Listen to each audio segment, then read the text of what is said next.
জামাতের এত নেতা গত 15 বছর 15.5 বছর আওয়ামী লীগের আমলে কারাগারে গেলেন, এদের সাথে কিন্তু আব্বাকে কখনো রাখা হয়নি।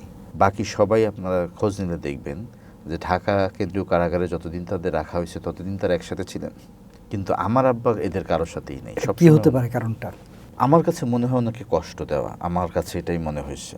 ঢাকার যে পুরনো কারাগার, যেটা নাজিমুদ্দিন রোডের যে কারাগার, সেই কারাগারে যে কন্ডেম সেল, এটা দুর্বিষহ এবং কেউ থাকতে চেত না। ফলে ওই দেখা যেত যে আগামীকাল ফাঁসি হবে, আজকে সন্ধ্যার টাইমে হয়তো নিয়ে আসছে।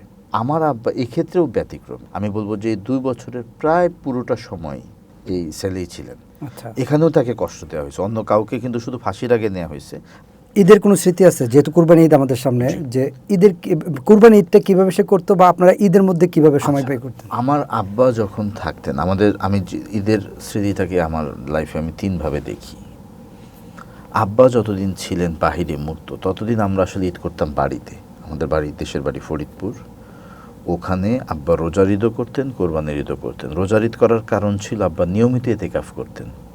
প্রত্যেক রোজায় ডিসপাইট তার যত ধরনের ব্যস্ততা বা ইভেন মন্ত্রী থাকা অবস্থায় বা মন্ত্রী যখন ছিলেন না, উনি ওনার বাড়ির যেখানে উনি এখন ওনার কবর দেওয়া হয়েছে তার পাশে একটা ছোট মসজিদ আছে, ওইখানেই উনি নিয়মিত রোজার শেষ 10 দিন উনি ইতিকাফ করতেন এবং উনি ওনার পুরো ইফতারের শিডিউলটা উনি ওইভাবে নিতেন যাতে শেষ 10 দিন উনি ফ্রি থাকেন। আর কোরবানির ঈদেও উনি যেহেতু কোরবানির ঈদে মানুষের সাথে মেলামেশার সুযোগ বেশি, অথবা গোশত কোরবানি থেকে শুরু করে ভাগ বন্টন থেকে মানুষের সাথে এনগেজমেন্টের জায়গাটা বেশি, সো এটা উনি ফরিদপুরে করতেন। সো আমাদের স্মৃতি হচ্ছে যে আমরা সকালবেলা থেকে আব্বা জানিয়ে দিতেন। উনি সবসময় মন্ত্রী হওয়ার আগেও বা পরেও বা মন্ত্রী থাকা অবস্থানে সবসময় ফরিদপুরে যেটা জেলা ঈদগাহ, যেখানে ডিসি সাহেবরা পড়েন বা এমপি সাহেবরা পড়েন, ওইটাতে উনি নামাজ পড়তেন এবং আমাদেরকে বলে দেওয়া হইতো যে ওখানে কিন্তু সকাল 8টায় জামাত, তোমরা রেডি থাকবা। এবং ওই স্মৃতিগুলো খুব ভাসে যে আমাদের তো ধরেন বাড়িতে তো বোঝেনি, বাড়িতে তো রাত অ্যারেঞ্জমেন্ট নাই, বাড়িতে এখনকার মতো তো তখন ওই গিজার সিস্টেমও নাই। ওই আমরা পাতিলে সব গরম করে পানি নিয়ে, গরম পানিতে গোসল করে সকালবেলা তৈরি হয়ে আবার সবাই একসাথে যেতাম। আবার আমাদের আতর দিয়ে দিতেন এবং যেটা সুন্নত ফলো করা, একটু মিষ্টি মুখ করে যাওয়া, একটু মিষ্টি খাওয়া, যেই রাস্তা দিয়ে যাওয়া অন্য রাস্তা দিয়ে ফেরা, তাকবীর বলতে বলতে বলা, আমাদেরকে বলতেন যে বেশি বেশি করে তাকবীর বলো। এবং আমরা ঈদের নামাজ পড়তাম। ঈদের নামাজ পড়ে এটা আবার একটা নিয়মিত রুটিন ছিল, আমরা ফেরার পথে কবরস্থানে নামতাম, আমার দাদির কবর জিয়ারত করতাম। এরপর উনি বাসায় আসতেন, একটু হালকা টালকা খেতেন, এরপরে ওনার লোকজন আসতো, তাদেরকে নিয়ে উনি থাকতেন। কোরবানি হলে কোরবানি ঈদের সময় উনি নিজে এই গোশত কাটাকাটিতে অংশ নিতেন। পুরোটা সময় কিন্তু উনি অংশ নিতেন, পুরোটা সময় থাকতেন, নিজেতে গোশত কাটতেন, একদম এগুলো ভাগ কাটাকাটি করতেন, ভাগ করতেন। এবং ওই সময়টা ওই জন্যই তিনি বরাদ্দ রাখতেন, অন্য কোনো প্রোগ্রাম না। ওইটার পরে হয়তো উনি সন্ধ্যার পরে কোথাও বের হতেন। ঈদের আমাদের দ্বিতীয় শেপটা হলো যখন আব্বা জেলখানায়, তখন তো আমাদের বাড়ি যাওয়াটা বন্ধ হয়ে গেল। তখন আমাদের ঈদের দিনটা বেসিক্যালি আমরা কাটতে হচ্ছে জেলখানায়। এবং আমাদের আগের দিন থেকে যেহেতু ওই দিনকে কেন্দ্র করে একটু খাবার দেওয়া যেত, সো আমার বাসাতে আমার ওয়াইফ সহ আমাদের যে বাকি সবাই চেষ্টা করতেন যে রান্নাবাড়া করে যে যার মতো করে কিছু আব্বাকে খাবার দেওয়া, এবং সেগুলো আমরা লিস্ট করতাম কীভাবে দেওয়া হতো এবং সেগুলো নিয়ে খাবার দেওয়া হতো এবং সেটা নিয়ে আব্বাকে সেগুলো পৌঁছে ফেরার পরে আমরা কোরবানি করতাম। এটা একটা ট্র্যাজেডি, কারণ আমরা এসে দেখতাম যে সবার কোরবানি হয়ে, সবাই তো নামাজের পরেই কোরবানি হয়ে গেছে, আমরা নামাজের পর কত দ্রুত আমরা আব্বার সাথে দেখা করতে পারি। এবং যেহেতু আমার আব্বাকে, এখানে আপনাদের বলা দরকার, আমার আব্বাকে শুরু থেকেই আইসোলেটেড করে রাখা হয়েছে। জামাতের এত নেতা গত 15 বছর 15.5 বছর আওয়ামী লীগের আমলে কারাগারে গেলেন, এদের সাথে কিন্তু আব্বাকে কখনো রাখা হয়নি। আব্বাকে শুরু থেকে আলাদা রাখা হয়েছে নারায়ণগঞ্জে, উনি একমাত্র নারায়ণগঞ্জ। বাকি সবাই আপনারা খোঁজ নিলে দেখবেন যে ঢাকা কেন্দ্রীয় কারাগারে যতদিন তাদের রাখা হয়েছে ততদিন তারা একসাথে ছিলেন। পরবর্তীতে যখন কাশিমপুরে নেওয়া হয়েছে, তখনও কাশিমপুরে বেশিরভাগ লিডার ছিলেন, কয়েকজন ছিলেন কাশিমপুর 2-এ, কিন্তু আমার আব্বা এদের কারোর সাথেই নেই। কি হতে পারে কারণটা? আমার কাছে মনে হয় ওনাকে কষ্ট দেওয়া, আমার কাছে এটাই মনে হয়েছে। এটার শুধু ওই ক্ষেত্রেই না, আমি যদি বলি যে ধরেন ফাঁসির ক্ষেত্রেও, ফাঁসি কার্যকরের ক্ষেত্রে আমি অন্য সবার ক্ষেত্রে দেখেছি যে ধরেন আগামীকালকে ফাঁসি কার্যকর হবে, আজকে কাশিমপুর থেকে তাকে নিয়ে আসলো। কারণ ঢাকার যে পুরনো কারাগার, যেটা নাজিমুদ্দিন রোডের যে কারাগার, সেই কারাগারে যে কন্ডেম সেল, এটা দুর্বিষহ, এটা থাকা যায় না এবং কেউ থাকতে চেত না। যাকে যতবারই রাখা হয়েছে কেউ থাকতে চেত না।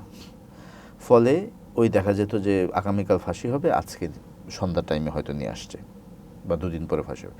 আমার আব্বা এক্ষেত্রেও ব্যতিক্রম। এই আমার আব্বাকে প্রায় 13 সালে ওনার ট্রাইব্যুনালে মৃত্যুদণ্ডের রায় হলো, 15 সালে গিয়ে অ্যাপিলেট ডিভিশন রায় বহাল রাখলো।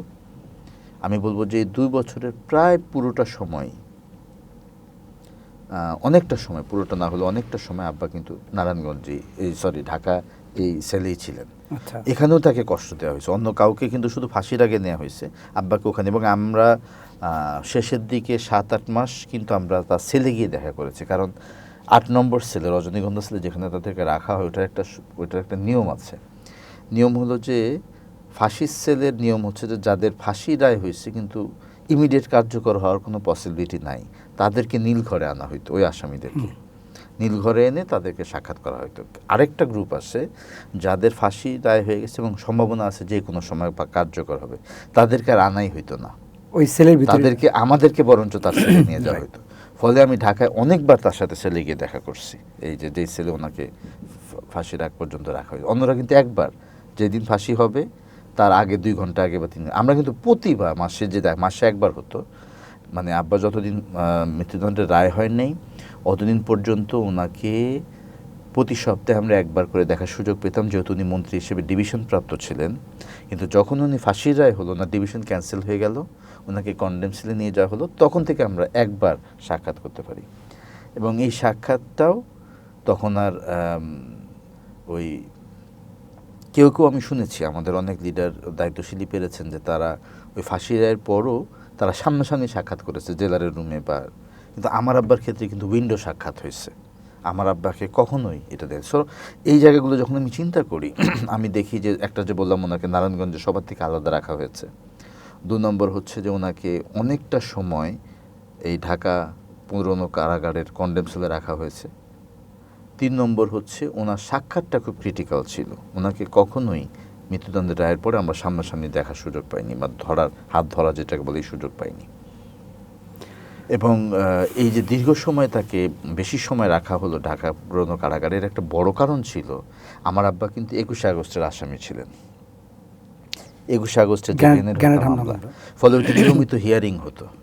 তো দেখা যেত যে ওই কোনো না কোনো সময় আপনার হরতাল বা অবরোধ চলতেছে, ফলে হরতাল অবরোধ হলে তো ওই আনা নেওয়াটা রিস্কি, ওই একটা কারণেও দেখায় তারা ওই ঢাকা জেলে তাকে বেশি রাখতো, যেহেতু ঢাকা জেলের ঠিক অপোজিটে ছিল কারাগারটা,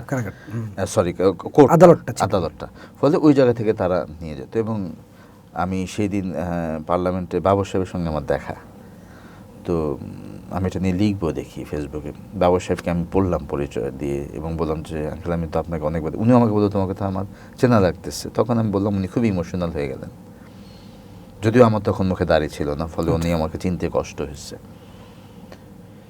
তো সেগুলো তো আমাদের অনেক স্মৃতি, আমরা একসাথে ধরেন আমরা প্রায় অনেক লোক, আব্দুল সালাম পিন্টু সাহেব এখন এমপি হয়েছেন, লুৎফুজ্জামান বাবর সাহেব, সাবেক আমাদের এনএসএ ডিজি ছিলেন ব্রিগেডিয়ার জেনারেল আব্দুর রহিম সাহেব মারা গেছেন, তারপরে ডিজিএফআইয়ের ছিলেন আপনার হলো মেজর জেনারেল রেজ্জাকুল হায়দার চৌধুরী, অনেক বড় বড় লোকরা তখন একসাথে, তারপরে এই যে সাবেক আইজি ছিলেন আশরাফুল হুদা, তারপরে এই যে অন্তর্বর্তী সরকারের সময় স্বরাষ্ট্র উপদেষ্টা ছিলেন আপনার খোদাবক্স চৌধুরী, সব একই সবাই একই মামলার আসামি। ফলে আমাদের এই সবার সাথে কিন্তু আমার পার্সোনাল, কারণ আমার আল্লাহর রহমতে এটা একটা বলি আপনাকে, আমি কিন্তু আমার আব্বার মামলার কেস ম্যানেজার ছিলাম। কেস ম্যানেজার হচ্ছে কি অনেকটা কোঅর্ডিনেটরের মতো, মানে আমরা যখন তাদেরকে অ্যারেস্ট করা হলো 2010 সালের 29 জুন প্রথমে 3 জনকে অ্যারেস্ট করা হয়েছিল। একটা ছিল আপনার একটা ধর্মীয় অনুভূতিতে আঘাত হানা, আপনার আমার বাবা তখন on the way to Faridpur ছিলেন, তাকে নিয়ে আসা হলো। নিজামী সাহেবকে আনা হলো হচ্ছে ডিপ্লোমা ইঞ্জিনিয়ার্সের একটা প্রোগ্রাম ছিল সেখান থেকে, আর আল্লামা সাইদি তখন নায়েবে আমির জামাতের, ওনাকে নেওয়া হলো হচ্ছে ওনার বাসার সামনে থেকে। এবং এরপরে তো ওই মামলায় কিন্তু পরের দিন তাদের জামিন হয়ে যায়, মানে এগুলো তো আসলে সব সাজানো, মানে পরের দিনই ওই মামলায় জামিন হয়ে যায়। কিন্তু ওই এক রাতের ভেতরে, ওই যে একটা রাত তারা ডিবি অফিসে ছিলেন, ওই এক রাতের ভিতরে তাদের বিরুদ্ধে নতুন করে 9টা 10টা 12টা মামলা দেওয়া হলো। এবং তখন ওই আমাদের পরিবারের পক্ষ থেকে সংগঠন বলেছিল যে আপনারা একজনকে দেন যার সাথে আমরা কোঅর্ডিনেট করব, এবং আই ওয়াজ দ্যাট পারসন, আমি কোঅর্ডিনেট করেছিলাম। সো আব্বার সাথে, সংগঠনের সাথে, পরিবারে তিন পক্ষের মধ্যে আই ওয়াজ কোঅর্ডিনেটিং আর কি। সো ওই কারণে আমার এই এক্সপিরিয়েন্সগুলো সবার সাথে মামলার বা যাওয়ার এই জায়গাগুলো বেশি।